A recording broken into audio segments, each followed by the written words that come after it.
ഈ ലെസണിൽ നമുക്ക് ജർമ്മനിലെ സ്പെഷ്യലെ ഔസ്പ്രാഹൻ അതായത് സ്പെഷ്യൽ പ്രൊനൗൺസിയേഷൻസ് ഏതൊക്കെയാണെന്ന് നോക്കാം.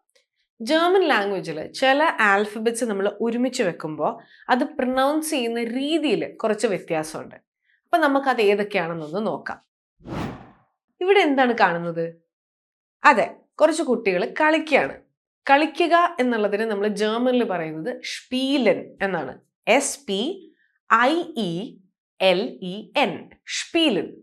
ഇവിടെ ഒന്ന് ശ്രദ്ധിച്ചാൽ അറിയാം, എസും പിയും ഒരുമിച്ച് വന്നപ്പോൾ നമ്മൾ ഷ്പ എന്നാണ് പ്രൊനൗൺസ് ചെയ്തിരിക്കുന്നത്. ഇതെന്താണ്? ഒരു സ്റ്റാർ ആണ്. സ്റ്റാറിന് ജർമ്മനിൽ നമ്മൾ സ്റ്റേർൻ എന്നാണ് പറയുന്നത്. STERN സ്റ്റേർൻ. അപ്പൊ എസും ടിയും ഒരുമിച്ച് വരുമ്പോൾ നമ്മൾ ഷ്ട എന്നാണ് പ്രൊനൗൺസ് ചെയ്യുന്നത്. ഇങ്ങനെയുള്ള സ്പെഷ്യൽ പ്രൊനൗൺസിയേഷൻസ് വരുന്ന ജർമ്മനിലെ കുറച്ച് സിറ്റുവേഷൻസ് കൂടി നമുക്ക് നോക്കാം. അടുത്ത എക്സാമ്പിൾസ് നോക്കുന്നതിന് മുന്നേ ജർമ്മൻ ലാംഗ്വേജിലുള്ള ആ, എ, ഇ ഈ ആൽഫബറ്റ്സിന്റെ പ്രൊനൗൺസിയേഷൻ മനസ്സിലാക്കിയിരിക്കാനായിട്ട് ശ്രദ്ധിക്കുക. ആവശ്യമുണ്ടെങ്കിൽ തിരിച്ച് ആൽഫബറ്റ് ചാപ്റ്ററിൽ പോയിട്ട് ഒന്നും കൂടി റിവൈസ് ചെയ്തിട്ട് വരാം. ഇനി നമുക്ക് ആർബൈറ്റ് എന്നുള്ള വാക്ക് നോക്കാം. ആർബൈറ്റ് എന്ന് വെച്ചാൽ ജോലി എന്നാണ് അർത്ഥം. ARBEIT ആർബൈറ്റ്. അപ്പൊ ഇയും ഐയും ഒരുമിച്ച് വരുമ്പോൾ നമ്മൾ ഐ എന്നാണ് പ്രൊനൗൺസ് ചെയ്യുന്നത്. അതുപോലെ വേറൊരു വാക്ക് നോക്കാം, ലീബെ. ലീബെ എന്ന് വെച്ചാൽ ലവ് എന്നാണ്. LIEBE. അപ്പൊ ഐയും ഇയും ഒരുമിച്ച് വരുമ്പോൾ നമ്മൾ ഇ എന്നാണ് പ്രൊനൗൺസ് ചെയ്യുന്നത്. അപ്പൊ എയും യുവും വരുമ്പോൾ എന്തായിരിക്കും നമ്മൾ പ്രൊനൗൺസ് ചെയ്യുക? ഔ എന്നാണ്. ഒരു എക്സാമ്പിൾ നോക്കാനാണെങ്കിൽ AUTO ഔട്ടോ എന്ന് വെച്ചാൽ കാർ എന്നാണ് അർത്ഥം. ഈ യു വരുമ്പോഴും എ ഉംലൗട്ട് യു വരുമ്പോഴും രണ്ടിനെ നമ്മൾ പ്രൊനൗൺസ് ചെയ്യുന്നത് ഒയ് എന്നാണ്. ഇതിന്റെ എക്സാമ്പിൾസ് നമുക്ക് നോക്കാം. NEUN അത് നോയൻ ആണ്, അതായത് 9.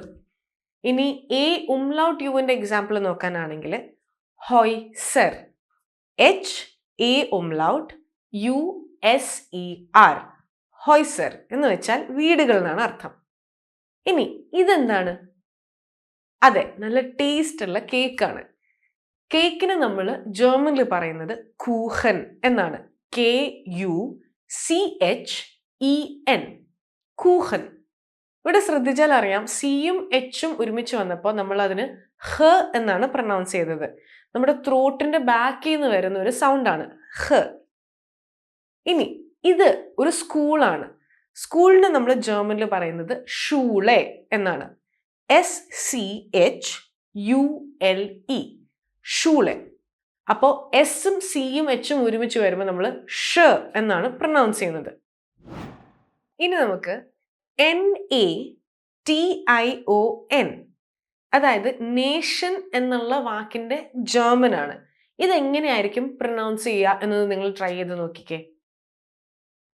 NATION നാത്സ്യോൻ എന്നാണ് പ്രൊനൗൺസ് ചെയ്യുക. TION വരുമ്പോൾ നമ്മൾ ത്യോൻ എന്നാണ് പ്രൊനൗൺസ് ചെയ്യുക, നാത്സ്യോൻ.